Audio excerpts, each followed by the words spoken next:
खुट्टामा जुत्ता टक्क लाएर माथि नि कपडा टक्क लाएर साथीलाई भेट्छु टक्क लाएर त्यसपछि घुम्न जान्छु चितलाङ टक्क लाएर हो कि क्या हो। गाइस चितलाङ जाँदा चाहिँ आधी पिच बाटो आधी कच्ची बाटो हुँदै जानु पर्ने रहेछ। अनि डाँडातिर पुगेपछि चाहिँ घनाघोर जंगल र काठमाडौँ सहर पनि देख्न पाइन्छ। बसमा चाहिँ त्यस्तै 1 घण्टा 45 मिनट जतिमा चितलाङ पुगिदो रहेछ।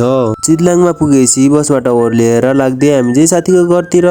साथीले चाहिँ चितलाङ बजारबाट आधी घण्टामा घर पुग्छ भनेर 1 घण्टा हिँडाइदियो। आफूलाई चाहिँ थकाइ लागिरहेको बेलामा केटाहरू चाहिँ रमाइलो गर्दै आफ्नै तालमा। थकाइ लागिरहेको बेलामा फेरि बाटोमा हैसेलु पाकिरहेको रहेछ। मेरो पालो टिप्दै खाँदै हिँडे। गाइस यो अनौठो चिजहरू खान मिल्छ रे। यसको नाम चाहिँ के हो भनिदिनु है त, थाहा छ भने। ओह्रालो उकालो गर्दै हिँड्दा हिँड्दा बल्ल बल्ल साथीहरूको भान्साघरमा पनि पुगियो। त्यसपछि त्यही सामान राखेर निस्किदिए हामी चाहिँ घुम्नलाई। हामी चितलाङ आउन सक्दैन हैन। त्यहाँ भेडा फर्म देखिस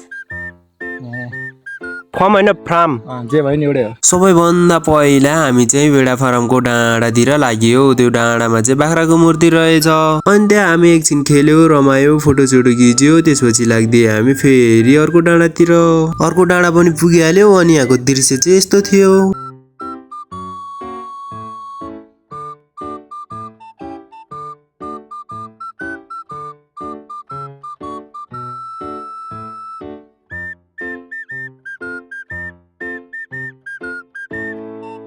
त्यसपछि वनतिर छिरेर काफलको बोटमा चढेर काफल टिपेर घरतिर लाग्यो।